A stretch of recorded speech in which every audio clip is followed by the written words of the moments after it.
सुप्रभात दोस्तों। डीएलएड इकाई 2 आज लेकर आए हैं प्रमुख शिक्षा शास्त्री एवं उनका दर्शन के अंतर्गत रविंद्रनाथ टैगोर पर शॉर्ट टिप्पणी।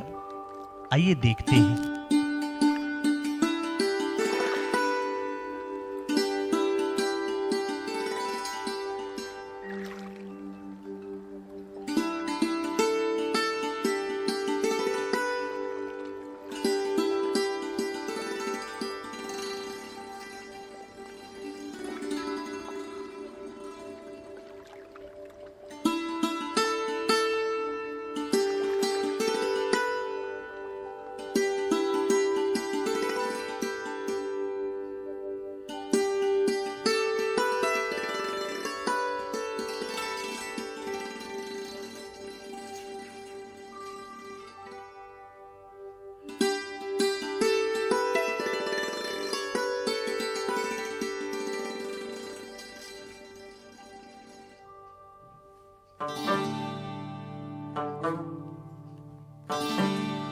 अठारह 1877 ईस्वी में रविंद्रनाथ टैगोर शिक्षा प्राप्त करने हेतु विलायत गए। सन 1878 ईस्वी में इंग्लैंड के ब्रिजटोन पब्लिक स्कूल में उनका नाम दर्ज हुआ। सन 1901 में इन्होंने बालपुर के समीप शांति निकेतन की स्थापना की। 1919 ईस्वी के उपरांत राजनीतिक कार्य एवं साहित्य साधना में लीन हो गए। 7 अगस्त 1941 ईस्वी को कोलकाता में इनकी मृत्यु हुई। कवि गुरु रविन्द्रनाथ टैगोर को गुरुदेव के नाम से भी जाना जाता है। रविंद्रनाथ टैगोर की शिक्षा का उद्देश्य। टैगोर के अनुसार शिक्षा का मुख्य उद्देश्य पूर्ण जीवन की प्राप्ति के मनुष्य का पूर्ण विकास करना है। इस उद्देश्य को ध्यान में रखते हुए उन्होंने पाठ्यक्रम में विभिन्न प्रकार के अनेक विषयों को शामिल किया है। विषय इतिहास, प्रकृति अध्ययन, भूगोल, साहित्य इत्यादि।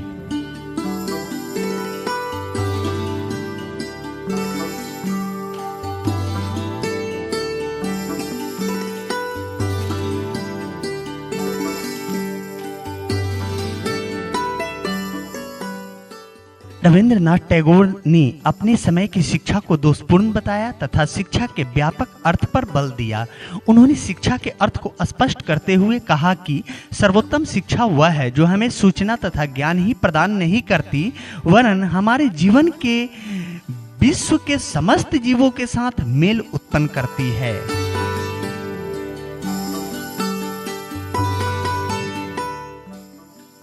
शिक्षा के संबंध में उन्होंने लिखा है, शिक्षा मस्तिष्क को अंतिम सत्य खोजने योग्य बनाती है। जो सत्य हमें पार्थिव बंधनों से मुक्त करता है और हमें वह धन देता है जो सांसारिक वस्तु नहीं है बल्कि आंतरिक प्रकाश है, जो शक्ति नहीं है बल्कि प्रेम है और जिसके कारण मानव उस सत्य को अपना लेता है और उसे ढंग से प्रकट करता है।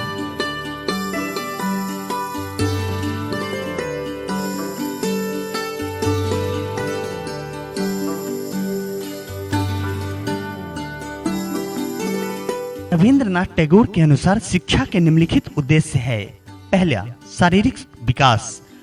गुरुदेव शिक्षा के लिए स्वस्थ शरीर को महत्वपूर्ण मानते थे, अतः उन्होंने शिक्षा का उद्देश्य शारीरिक विकास माना है। उनका कहना था कि शारीरिक विकास के लिए यदि आवश्यक हो तो अध्ययन को कुछ समय के लिए छोड़ देना चाहिए। अगला है बौद्धिक विकास। शारीरिक विकास के साथ साथ उन्होंने बौद्धिक विकास का भी बल दिया और शिक्षा का उद्देश्य बौद्धिक विकास करना बताया है। परंतु बौद्धिक विकास के लिए उन्होंने पुस्तकीय शिक्षा का विरोध किया एवं जीवन तथा प्रकृति में प्रत्यक्ष रूप से ज्ञान प्राप्त करना आवश्यक बताया।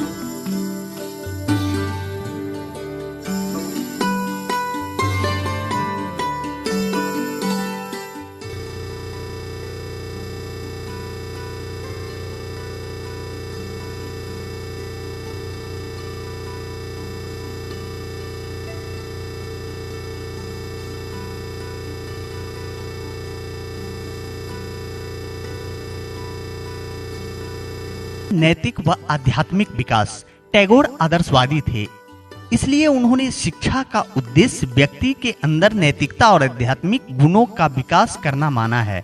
राष्ट्रीयता का विकास। वे शिक्षा को राष्ट्रीय जागृति का स्रोत मानते थे। वे शिक्षा को राष्ट्रीयता के विकास का एक सफल साधन मानते थे।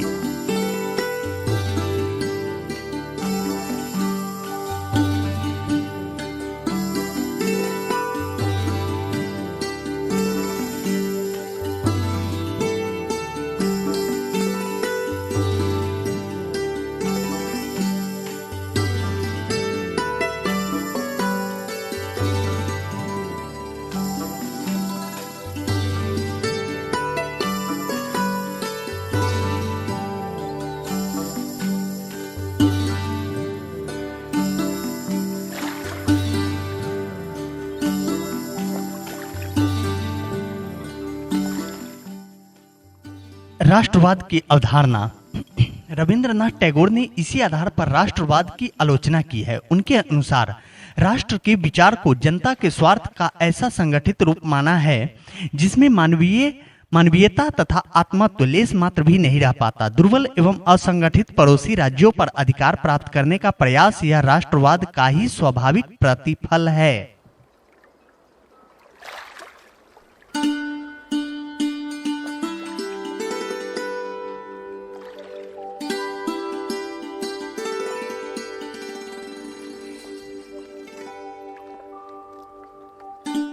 गुरुदेव के अनुसार शिक्षा दर्शन के आधारभूत सिद्धांत। बालक की शिक्षा उसकी मातृभाषा के माध्यम से होनी चाहिए। शिक्षा प्राप्त करते समय बालक को स्वतंत्रता मिलनी चाहिए। बालक की रचनात्मक प्रवृत्तियों के विकास के लिए आत्म प्रकाशन का अवसर दिया जाना चाहिए। बालक का शिक्षा नागरों से दूर प्रकृति की गोद में होनी चाहिए।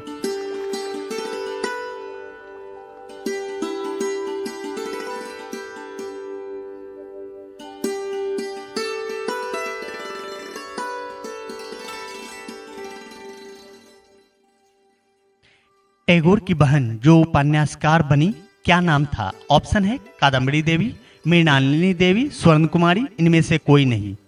तो इस प्रकार इसका उत्तर हो जाएगा स्वर्ण कुमारी। टैगोर की बहन का नाम स्वर्ण कुमारी थी।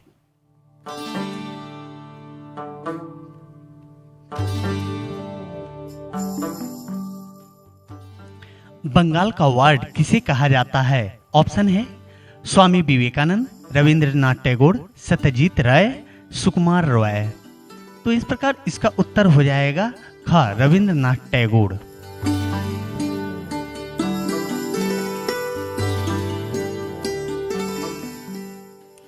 साहित्य में नोबेल पुरस्कार जीतने वाले पहले गीतकार कौन है? एक ऑप्शन है देवेंद्रनाथ टैगोर, सत्यजीत राय, रविंद्रनाथ टैगोर, दोनों 1 और 3। इस प्रकार इसका उत्तर हो जाएगा रविंद्रनाथ टैगोर।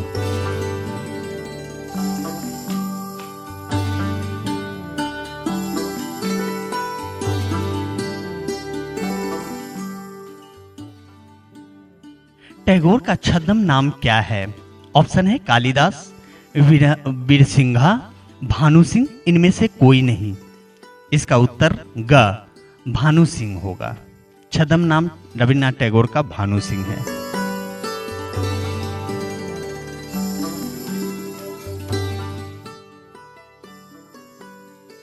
टैगोर ने अपनी वास्तविक नाम के तहत पहली बार अपने लेखन को कब प्रकाशित किया था? ऑप्शन है 1870 ईस्वी, 1872 ईस्वी, 1877 ईस्वी, 1880 ईस्वी। तो इसका उत्तर होगा 1877 ईस्वी।